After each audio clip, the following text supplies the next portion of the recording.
कि खूब सोच और समझो, हम इस ब्रज में रहते हैं और कहते हैं कृष्ण को परम पिता, राधा को माँ, क्यों नहीं कहते हैं? तुम्हारी दोनों बात करूं, मैच ना खा रही है अब ना खा रही मैच, बिल्कुल ना खा रही। बताऊंगा मैं नंबर पे, जवाब दूंगा तो बताऊंगा, मैच ना खा रही। देखेंगे मेरी तरफ से ये अंतिम राउंड है और कोशिश करूंगा 2 बातें आई हैं भैया ने, दोनों बातों का जवाब मेरी तरफ से हो जाए। हाँ जी।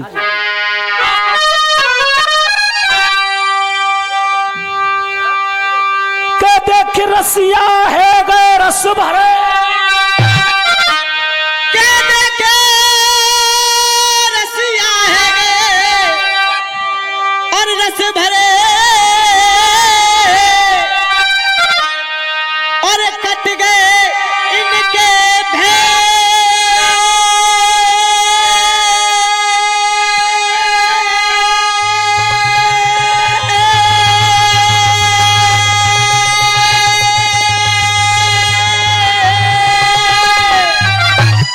और एक बार मेरे साथ सभी बोलेंगे, कोई कट गए इनके भय और सब एक बार मिल बोलिए, कोई गंगे मैया की।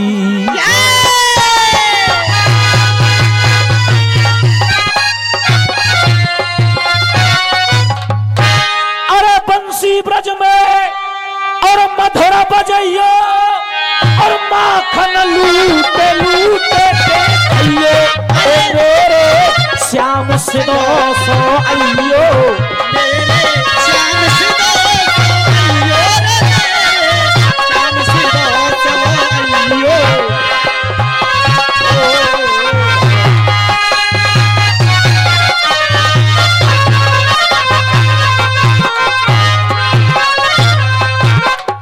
भैया माँ साहब, तुम अगर साथ देने का वादा करो। हाँ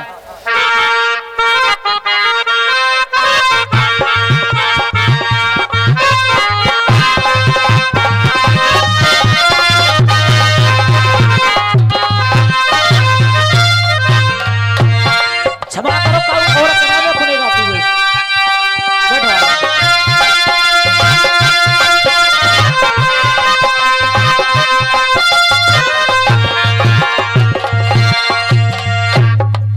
तुम अगर साथ देने का वायदा करो, तुम अगर साथ देने का वायदा करो, मैं यूं ही मस्त रागों में सुनाता रहूं। तुम अगर साथ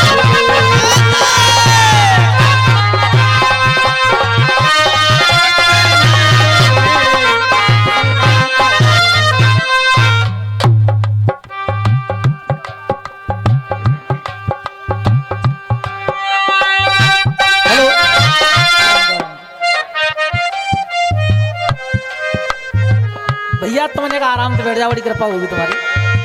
रात भर वो दिखे ना, तुम कहाँ पे अब दिखे, बड़ी कृपा है। हाँ तो जी मारे बोल रहे हैं भैया है तो आराम से बैठ जाओ। एक गीत है सुन लो बस, चौका एक ही गीत को नंबर हो जाए इसमें पूरा। हो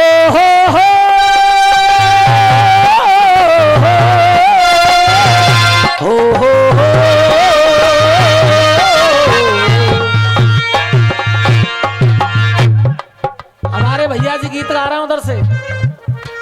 सारे तीर्थ तेरे घर के माँ बाप हैं,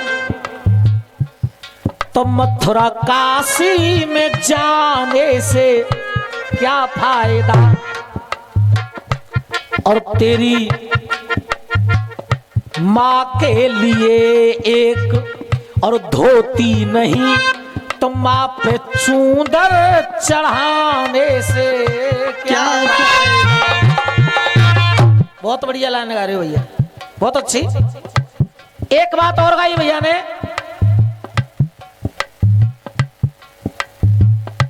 कि जब पिता तेरे प्यासे घर पे बिलखते रहे,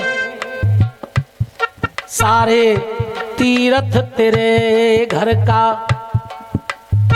वो परिवार है, तो कावर शिव पे चढ़ाने से क्या फायदा।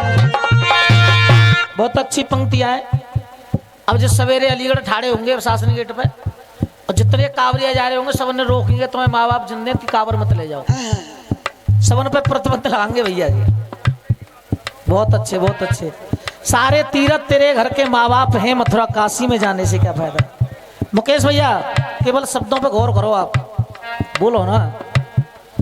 मैं ये नहीं कह रहा कि मथुरा काशी मत जाओ, खूब जाओ, ऐसा मत करो आप कि माँ की सेवा करो, माँ बाप की सेवा करो, मथुरा काशी जाने से क्या फायदा है। वहां पर भी जाओ, यहां पर भी सेवा करो, वहां पर भी जाओ और यहां पर भी सेवा करो। जब हम यहां पर दंगल गाने के लिए आए थे तो एक भैया जी मिले और वो कह रहे थे, शायद वो यहां पर होंगे, मुझे पहचान नहीं वो कौन थे, तो वो कह रहे थे भैया पहली बार रसिया करा रहे हैं और पहली बार में बारिश है गई। अब कछु आदमी ने गांव के नहीं जो गए इतना पैसा ने तुम मंदिर में लगा दो, कई रसिया करा रहे हो काम। तो ये बात मेरे सामने आई थी, मंदिर में लगा दो। तो जो आदमी धर्म करता है, जो दान करता है वो तो करेगा, उसे कोई रोक नहीं सकता है। और लेकिन क्या करने से फायदा नहीं है, मैं बता रहा हूं किशन गुरु। एक माँ का बेटा, औलाद निकम्मी तो वो होती है, ऐसे कविता लिखने से नहीं है। सबने मथुरा वृंदावन मंदिर ने बंद करा दो तुम आप खुद को छोरा माँ बहुए लेके गए हो, वहां पे दर्शन करवे गाजे वृंदावन ना गो, कसम खाए के क्यों ना गो, खुद को छोरा यार तो है, वैसे कोई बात ना है। देख हो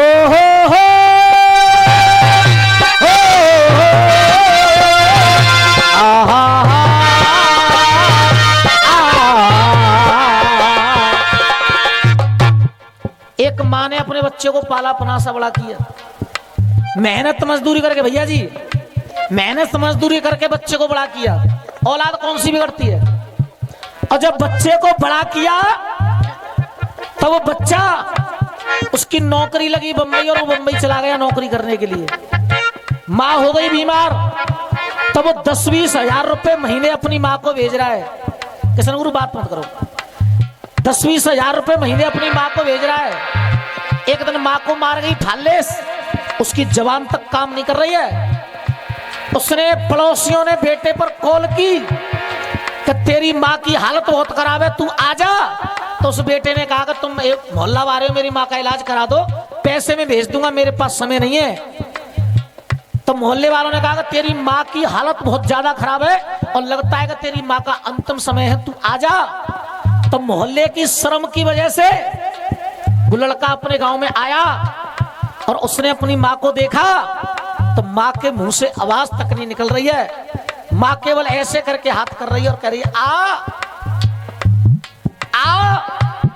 तो वो बेटा उस पड़ोसी से कह रहा है कि देखना भैया ये क्या कह रही है माँ। तो जो पड़ोसन पास में खड़ी है वो पड़ोसन कह रही है कि आज तुझे अपनी माँ की भाषा समझ में नहीं आती, तो जैसे बेटे को तो चुल्लू और पानी में डूब कर मर जाना चाहिए। माँ तेरे सामने हाथ फैला रही है और कह रही है कि बेटे आ, और तू कह रहा है कि मुझे माँ की भाषा समझ में नहीं आती। जब तू 3-4 महीने का छोटा सा था और तू रोता था तो केवल तेरे रोने से पहचान लेती तेरी माँ कि मेरा बेटा भूखा है, मैं अपने बेटे को दूध पिलाऊंगी। और आज तू अपनी माँ को इलाज तक नहीं करा सकता, माँ को सीने से नहीं लगा सकता। अब पंक्तियों पे गौर करना किशन गुरु का मैं क्या कह रहा हूं। अपनी माँ को दवाई तू दिला ना सका। मैं ये नहीं कह रहा हूं काबर मत लाओ, मथुरा काशी मत जाओ, खूब जाओ, लेकिन इतना काम करते रहो केवल अपनी माँ को दवाई तू दिला ना सका। और मुझे उम्मीद है कि अगर ये जवाब मेरी तरफ से सही लगेगा आपको, अगर जवाब सही हो तो तालियों का प्यार देना, अन्यथा मुझ में जूता फेंक कर मार देना। गोपाल को कोई एतराज नहीं है। देख अरे अपनी उस माँ को दवाई तू दिला ना सका तो इतना पैसा कमाने से आएगा। उस माँ को दवाई दिला ना सका।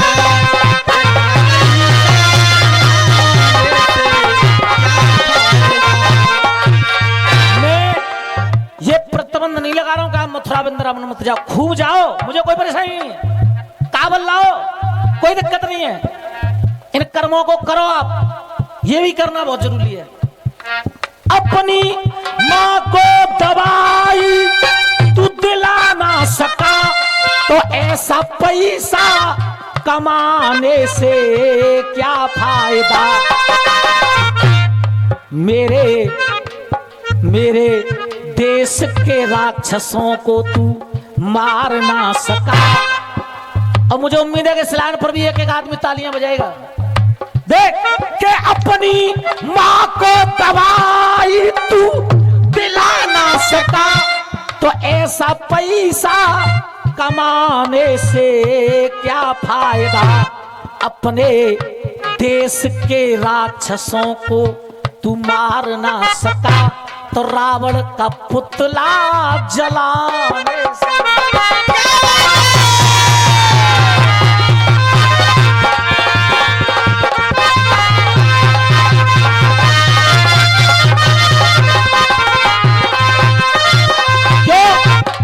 उसने केवल एक माता सीता का हरण किया तो उसे हर साल जला रहे हो, हर साल जला रहे हो।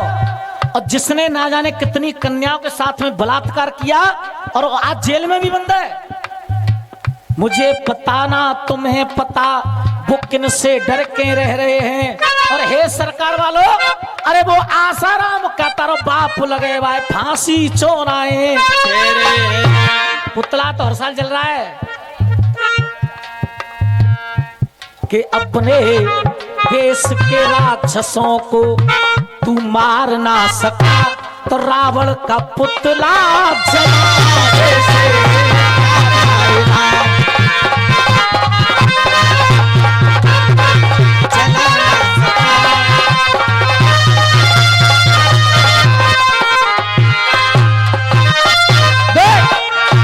अब अगली पंक्ति क्या कह रही है। मैं ये नहीं कह रहा हूं कि मथुरा वृंदावन मत जाओ, जाओ।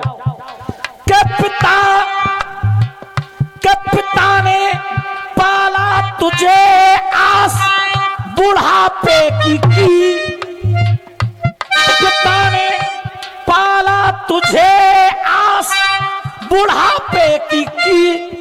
बुढ़ापे में तूने बाप को ना दवाई तक दी और अपने बाप के लिए तुझ पे एक पैसा नहीं। अगर बाप कहता है कि बेटा बीड़ी के बिंडल का जे 5 रुपया दे दे, बीड़ी के बिंडल का जे 5 रुपया दे, तो नहीं है, कह देगा कि तेरे बीड़ी ने बंद कर दो पीवो। लेकिन मेरा कहना क्या है, जिन्हें सुनेंगे तो सुन, जिन्हें सुनेंगे। अगर आपको लाइन अच्छी लगे तो आप तालियों का प्यार देते रहो, मैं समझ जाऊंगा कि हाँ तुम्हें लाइन पसंद आ रही है। आप तालियों का प्यार देते रहो, मैं समझूंगा कि हाँ मेरा जवाब सही चल रहा है, क्योंकि अखाड़े वाला कभी नहीं मानता कि जवाब सही चल रहा है। देख अपने बाप ने पाला तुझको बुढ़ापे के लिए, पर तूने बुढ़ापे में ना उसको और सहारा दिया। अपने बाप के लिए तुझ पे एक पैसा नहीं, अपने बाप के लिए तुझ पे एक पैसा नहीं, तो द्वार पे बुर्रंडी नचाने से बाप के लिए तुझ पे एक पैसा नहीं, तो द्वार पे रंडी नचाने से।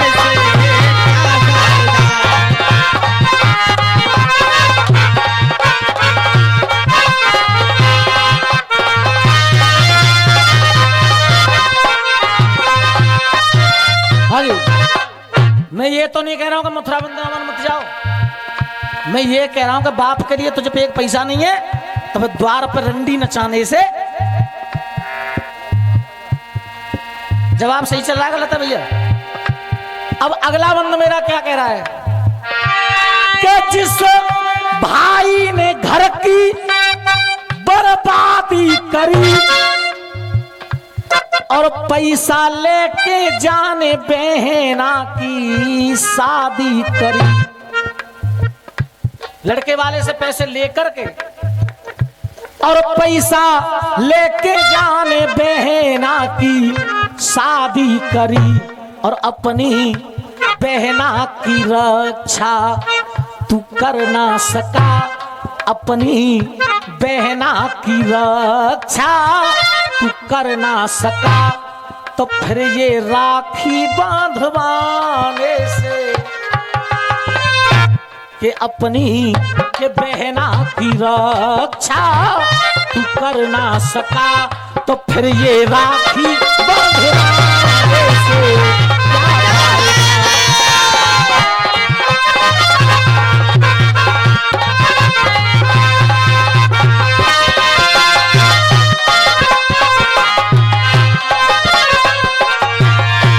अब एक बात के मित्र भैया हो या कोई रिश्तेदार हो या करोड़ों का मालिक कोई साहूकार हो, और मजबूरी का फायदा उठाता है जो। अगर हम अपने भैया के पास पहुंच जाए और भैया से कहेंगे भैया बालक बीमार है 10,000 दे दे, तो भैया मालूम में जाए जब पैसे की जरूरत है, तो उधर से भाई कह रहा है कि 10,000 में 20,000 मिल जाएंगे, पर जब वापस करेगा तो 5 रुपये सैकड़ा की ब्याज हो। तो मेरा कहना क्या है, और जो मेरी तरफ से जवाब की अंतिम लाइन है, मैं तालियों से आशीर्वाद चाहूंगा आप लोगों से। अरे मित्र भैया हो या कोई रिश्तेदार हो या करोड़ों का मालिक कोई साहूकार हो, और मजबूरी का फायदा और उठाता है जो, कि मजबूरी का फायदा उठाता है जो, तो चौखट पे चढ़ाने से क्या